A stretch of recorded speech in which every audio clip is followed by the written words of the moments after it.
सर्वांना नमस्कार. ऑफिसवाला लव विथ शनी या स्टोरीचे 116 एपिसोड यापूर्वीच अपलोड केलेले आहेत. कृपया ते सगळे एपिसोड ऐकण्यासाठी आपल्या चॅनलला भेट द्यावी. तन्वी आणि अर्जुननं आता सगळ्यात जास्त हॉट परफॉर्मन्स दिला आणि लाईट येण्याच्या आतच अर्जुन तन्वीला घेऊन तिथून गायब झाला आणि सगळ्यांपासून दूर एका पडद्याच्या आड ते दोघेही लव्हर्स एकमेकांच्या मिठीत हरवून गेले होते. आणि खूप दिवसातून ते अशी स्पेशल मोमेंट फील करत होते. तन्वी अर्जुनला घट्ट चिकटली होती आणि दोघांचीही ओठ एकमेकांच्या ओठात होते. तिचा खालचा ओठ त्याच्या ओठात होता आणि त्याचा वरचा ओठ तिच्या ओठात होता आणि असे एकमेकांच्या चोचीत चोच घालून बसले होते ते दोघे. आणि सुरुवातीला खूप दिवसातून भेटल्यासारखे थोडे झपाटल्यासारखे भेटले आणि अर्जुनने तिच्या पदराच्या आतून तिच्या शरीरावरून हात फिरवायला सुरुवात केली आणि तशी तन्वी फार शहारली आणि त्याने तिच्या ब्लाऊजच्या बॅक साईडच्या हुकला हात लावला. तसा त्याचा हात तिनं पकडला, त्याच्यापासून थोडी बाजूला होत म्हणाले, अर्जुन तुझं काय चाललंय? Control your self. आपण कुठे आहोत त्याचा तरी विचार कर. त्यानं आता तशीच तिच्या पाठीवर दाब देऊन तिला पुढे ढकलली आणि स्वतःच्या छातीवर घेतली आणि पुन्हा तिला त्याच्या छातीसोबत घट्ट दाबून ठेवली आणि मला, तनू काय करू? माझ्यावर कंट्रोल राहीना आणि किती दिवसातून तुला अशी हॉट परफॉर्मन्स देताना बघितली, नाहीतर आपण सगळे विसरूनच गेलो होतो. आता ती थोडी हसली आणि पुन्हा त्याच्यापासून थोडी दूर गेली आणि त्याच्या छातीवर एक किस केला आणि त्याच्या शर्टच्या गुंड्या लावल्या, हाताच्याही बाह्या व्यवस्थित केल्या, गुंड्या लावल्या आणि म्हणाली, आज काय एकदम रॉकस्टार झाला होता. आणि अर्जुन सर तुम्हीच उकसवलं मला असा परफॉर्मन्स करायला. आणि अर्जुन म्हणाला, मी काय नाही केलं, सगळी चूक तुझ्या आर्यनची आहे. आता त्यानंच हे गाणं लावलं, मग मला परफॉर्मन्स तर द्यायलाच पाहिजे. ती म्हणाली, ओके बाबा चल. तशी त्यानं पुन्हा तिला मिठी मारून पाठीमागून पकडली आणि लाडात आला. तिला सोडतच नव्हता. तन्वी म्हणाली, अर्जुन अरे असं काय करतो, सगळे वाट बघत असतील ना आणि आता सगळे खूप विचित्र नजरेने आपल्याकडे बघणार आहेत. आणि तो डोळे झाकून तिच्या खांद्यावर त्याची मान टेकवत म्हणाला, बघू दे, देखने वालों को और जलने वालों को मुंह काला. माझ्या वाईफसारखी हॉट वाईफ नाही ना कुणाची, म्हणून जळत असतील. And baby don't go. करतील ना तिकडे ते संगीत. You are my comfort zone असं म्हणून तिच्या पोटावर हात ठेवले आणि डोळे झाकून बसला. आणि आता इकडे संगीत सेरेमनीमध्ये संग्रामची मम्मी आली होती आणि खूप मोठ्यानं ओरडूनच म्हणाली, हा काय तमाशा लावला आहे, मला कळेल का? सगळ्यांनी तिच्याकडे चकित होऊन बघितलं आणि ही कोण आहे हे कोणालाच कळलं नाही. अगदी नेहानं सुद्धा तिला ओळखलं नाही. पण आता आपल्याच कार्यक्रमात आली आहे म्हणून नेहा पुढे आली आणि म्हणाली, एक्सक्यूज मी, कोण आपण आणि तुम्हाला कोण हवं आहे असं नेहानं तिला विचारलं. आणि संग्रामची मम्मी संग्रामकडे बघून रागात म्हणाली, संग्राम याचा अर्थ मी कोण आहे हे सुद्धा यांना माहीत नाही आणि तू मात्र इथे येऊन रुबाबात बसलास का तिच्या शेजारी? तुला लाज वाटली पाहिजे संग्राम. जन्मता त्या आई बापाला सोडून तू या मुलीच्या मागे वेडा झालास आणि लग्न करायला निघालास, तेही आम्हाला न सांगता, आम्हाला इन्व्हाइट न करता. असं काय पाप केलं होतं आम्ही तुला जन्म देऊन जे तू असा वागला? आणि आता ती अशी म्हणाली आणि बाकीचे सगळे चकित झाले, गेस्टसुद्धा चकित झाले आणि ती म्हणाली, बहुतेक माझे संस्कार चुकले, मीच तुझ्यावर चुकीचे संस्कार केले म्हणून तू त्याची शिक्षा आम्हाला देतोस. हे सगळं करण्याआधी तू माझा जीव का नाही घेतला?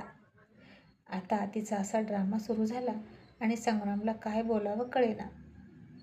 मधूसुद्धा हवालदिल झाली होती आणि जितेंद्र पुढे आला आणि तिला म्हणाला, मम्मी अगं असं काय करतेस तू, कशाला तमाशा करतेस, चल आपण शांततेत बोलू असं म्हणून तो तिला गेटच्या बाहेर घेऊन निघाला.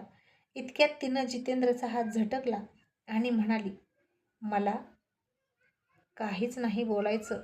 मला फक्त जाब विचारायचा आहे. संग्राम बोल, माझा तुझ्यावर काही हक्क आहे की नाही? आणि या मधूच्या नादी लागून तू आम्हाला नाकारतोस. तू घरीसुद्धा येत नाहीस. तुझे आई वडील तिकडे विना हवा पाण्याचे आहेत घरी. आज 8 दिवस झालं. घरात हवा नाही, लाईट नाही, पाणी नाही. आणि तू इकडे मजा करतोस, लग्न करतोस. आम्हाला दुःखात ढकलून तुझ्या नव्या आयुष्याला सुरुवात करतोस. तरीही तुला काही वाटत नाही. म्हणजे या मुलीने तुझ्या मनावर, मेंदूवर किती जादू केली आहे. खूपच पोहोचलेली आणि पुढची आहे ही मुलगी. आणि आता बऱ्यापैकी सगळ्यांना अंदाज आला की ही संग्रामची मम्मी आहे. आणि नेहा तिला म्हणाली, हे बघा संग्रामची मम्मी, तुम्ही असं बोलू नका. माझ्या मधूला तर नाहीच नाही. तिनं फक्त त्याच्यावर प्रेम केलं आहे आणि तुमचा त्या दोघांच्या प्रेमाला नकार आहे. म्हणून आम्ही त्यांचं लग्न लावून देतोय. आणि जर तुमचा होकार असेल तर तुम्हीही लग्नात सामील होऊ शकता. संग्रामची मम्मी रागात म्हणाली, नाही, त्याची काही गरज नाही, कारण हे लग्न होणारच नाही. संग्राम, तू आत्ताच्या आत्ता माझ्यासोबत येतोस, लक्षात ठेव. मी या लग्नानं खुश नाही, त्यामुळे तू हे लग्न करायचं नाही. आत्ताच्या आत्ता असं म्हणून चल. संग्रामजवळ ती गेली आणि त्याच्या हाताला पकडून ओढायला लागली.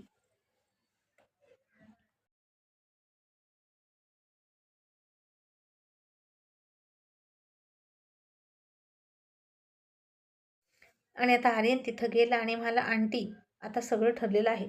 2 दिवसांनी लग्न आहे. तुम्ही आता असं नाही करू शकत. संग्रामची मम्मी आर्यनला उलट बोलत म्हणाली, तू कोण आहेस मला सांगणारा की 2 दिवसांनी लग्न आहे? कुणी ठरवलं हे लग्न? कोणाला विचारून ठरवलं?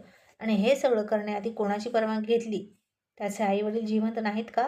की आम्हाला तुम्ही सगळ्यांनी जिवंतपणेच मारलं? आणि तुझी इतकी सगळी तयारी वाया जात असेल तर तुझ्या बहिणीसाठी दुसरा कोणता तरी मुलगा शोध. पण माझ्या मुलासोबत मी तिचं लग्न होऊ देणार नाही. जी मुलगी स्वतःच्या लग्नाच्या आधीच होणाऱ्या नवऱ्याला त्याच्या आई बाबापासून तोडते, ती लग्न झाल्यावर काय करेल याचा अंदाज न केलेला बरा.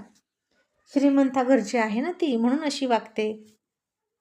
बापाचा पैसा आणि पॉवर यांची धुंदी चढली आहे तिला डोळ्यावर. पण मी या सगळ्यांना घाबरणार नाही. आणि मी संग्रामला घेऊन निघाले असं म्हणून ती ओढत होती संग्रामला. इतक्यात मधून दुसरीकडून संग्रामचा हात पकडला आणि त्याच्या डोळ्यात बघायला लागली. संग्रामनं सुद्धा मधूच्या डोळ्यात बघितलं आणि काय करावं त्याला कळत नव्हतं. आणि ती म्हणाली, संग्रामची मम्मी म्हणाली, सोड त्याचा हात. तो माझा मुलगा आहे. अजून तुझा कुणीही झालेला नाही. बहुतेक तुला कोणी बॉयफ्रेंड भेटेना आणि तुझं कुठेच लग्न जमेना. म्हणूनच तू माझ्या मुलाला फशी पाडलंस, जाळ्यात ओढलं. आणि आता मधू नाराज झाली. मग आर्या पुढे येऊन म्हणाली, excuse me, mind your language. आम्ही ऐकतोय म्हणून तुम्ही काही बोलू नका. माझ्या बहिणीला एक से बडकर एक रिच हँडसम मुलं भेटली असती, पण ती संग्रामवर प्रेम करते आणि प्रेम पैसा सौंदर्य बघत नाही. तुमच्यासारख्या स्वार्थी बाईला काय कळणार आहे प्रेम? तुम्हाला तर फक्त कॅश हवी, मोठे मोठे गिफ्ट हवे. आणि तुम्ही इथून संग्रामला कुठेच घेऊन जाणार नाही. सोडा त्याचा हात. असं म्हणून आर्यानं तिचा हात पकडला. तशी त्याची मम्मी तिच्याकडे बघून रागात म्हणाली, तू कोण आहेस माझा हात पकडणारी? मी माझ्या मुलाला इथून घेऊन जायला आले आहे आणि माझा त्याच्यावर हक्क आहे. चल संग्राम. असं म्हणून ती त्याला ओढायला लागली. आणि संग्राम म्हणाला, मम्मी ऐक ना, मी नाही येऊ शकत.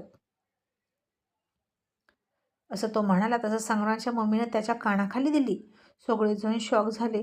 आणि आता अतुल पुढे आला आणि म्हणाला, एक्सक्यूज मी, आपण बसून बोलूया का? तुम्ही त्याच्यावर हात उचलू नका.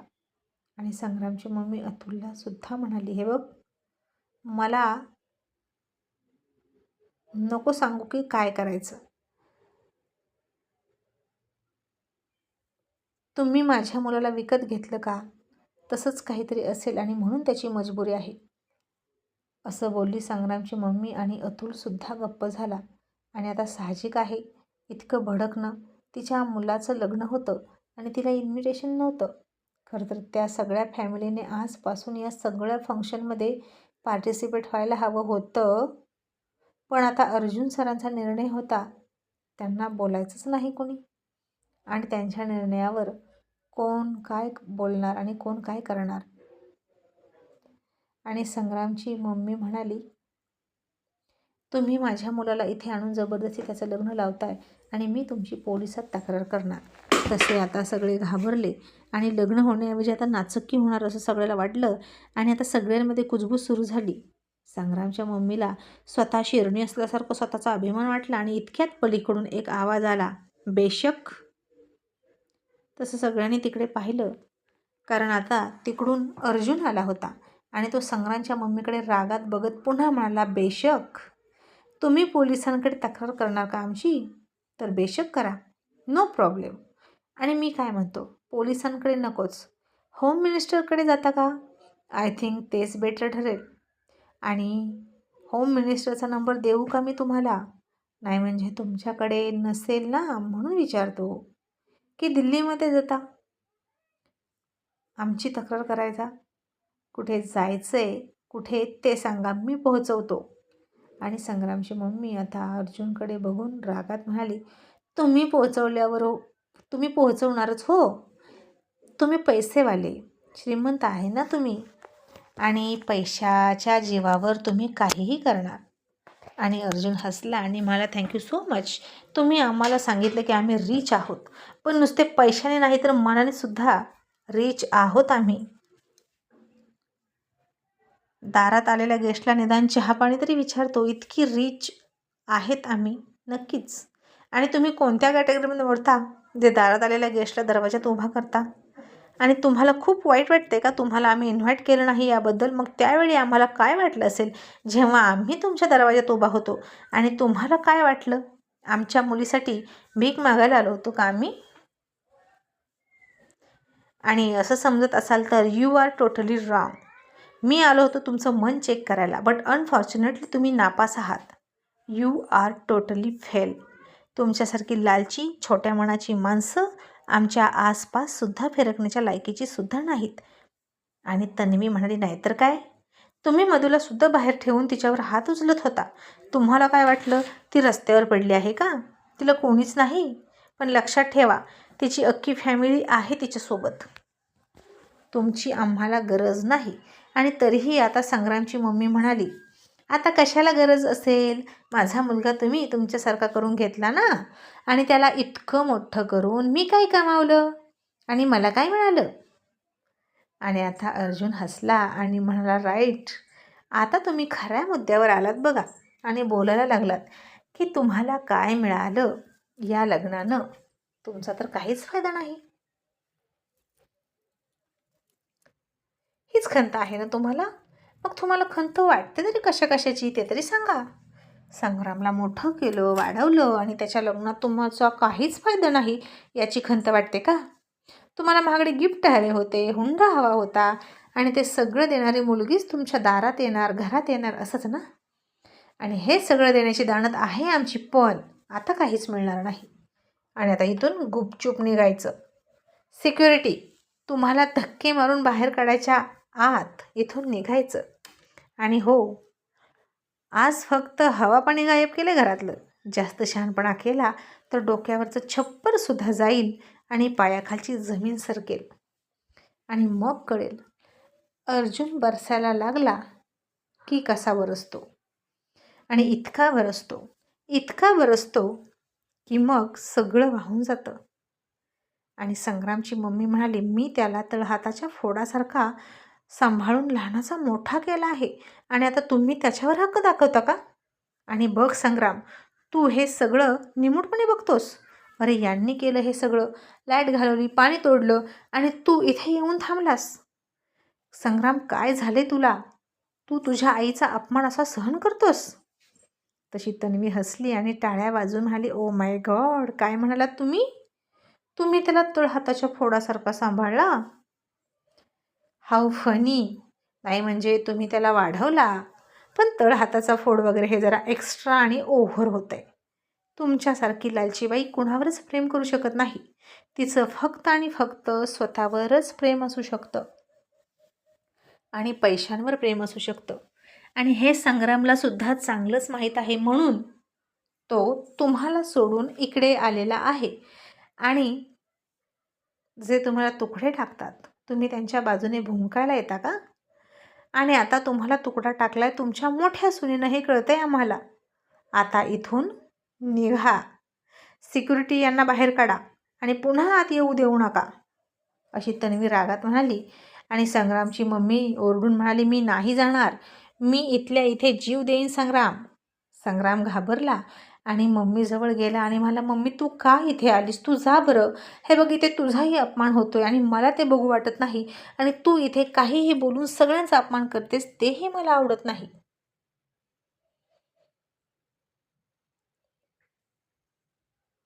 आणि संग्रामची मम्मी म्हणाली, नाही, आत्ता तू, मी आणि ती मधू यापैकी कोणाची एकाची तरी निवड कर आणि मग मी ठरवते काय करायचं. आणि संग्रामच्या मम्मीने संग्रामला पेचातच पकडला आणि म्हणाली, जर तू त्या मुलीची निवड केली तर मी इथल्या इथे माझा जीव देणार. तशी मधू घाबरली आणि संग्रामसुद्धा गप्प झाला. आणि आता संग्राम काय निर्णय घेईल याच्याकडे सगळ्यांचं लक्ष लागलं होतं. आणि त्याच वेळी ती नौटंकी बाज बाई अर्जुनच्या डोक्यातच गेली आणि अर्जुननं त्याचं पिस्तूल काढलं आणि लोड केला आणि संग्रामच्या मम्मीवर निशाणा पकडून तिच्यावर त्याची धारदार नजर रोखत म्हणाला, तुमची शेवटची इच्छा मागाच आता. तसे आता सगळे अर्जुनकडे चकित होऊन बघायला लागले आणि सगळे घाबरले.